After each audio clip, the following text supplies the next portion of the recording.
Yosia adalah Raja Yehuda yang saleh, sangat bertolak belakang dengan hidup ayahnya maupun kakeknya yang terkenal dengan kejahatannya itu. Raja Yosia memimpin reformasi keagamaan besar-besaran di Yehuda, menghapus penyembahan berhala, dan mengembalikan ibadah kepada Allah yang benar. Dia menyelenggarakan perayaan Paskah yang sudah lama ditinggalkan oleh raja-raja sebelumnya. Namun pada akhir hidupnya, Raja Yosia mengalami hal yang bisa dibilang tragis, yaitu dibunuh oleh Firaun Neko dalam sebuah pertempuran.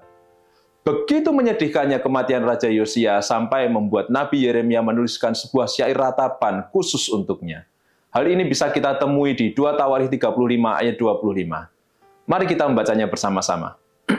Yeremia membuat suatu syair ratapan mengenai Yosia, dan sampai sekarang ini semua penyanyi laki-laki dan penyanyi perempuan menyanyikan syair-syair ratapan mengenai Yosia, dan mereka jadikan itu suatu kebiasaan di Israel. Semuanya itu tertulis dalam syair-syair ratapan. Memang jika kita membaca di Alkitab, terbunuhnya Yosia merupakan akibat kesalahannya sendiri. Tetapi yang menjadi pertanyaannya adalah, mengapa Tuhan tidak meluputkan Raja Yosia yang begitu saleh ini dari semua malapetaka yang datang menimpanya? Bukankah pertanyaan serupa sering kita pertanyakan juga? Mengapa ada orang-orang saleh dan baik yang ada di sekitar kita yang mengalami banyak hal yang mengenaskan? Di manakah letak pembelaan Tuhan? Yang lebih parah lagi, ada banyak orang Kristen yang berpikir bahwa sebenarnya hal buruk yang menimpa seseorang itu adalah hasil dari dosa yang dilakukan. Saudara, keadaan baik maupun buruk yang dialami oleh seseorang tidak boleh kita jadikan patokan mengenai kerohanian orang tersebut. Ada banyak rancangan Tuhan yang tidak bisa kita lihat saat ini, tapi akan bisa kita kagumi di masa mendatang. Kita tahu bahwa Tuhan Yesus kita juga mengalami banyak penderitaan selama hidup di dunia ini. Bahkan Yesus pun mengalami cara mati yang tragis, yaitu disalibkan.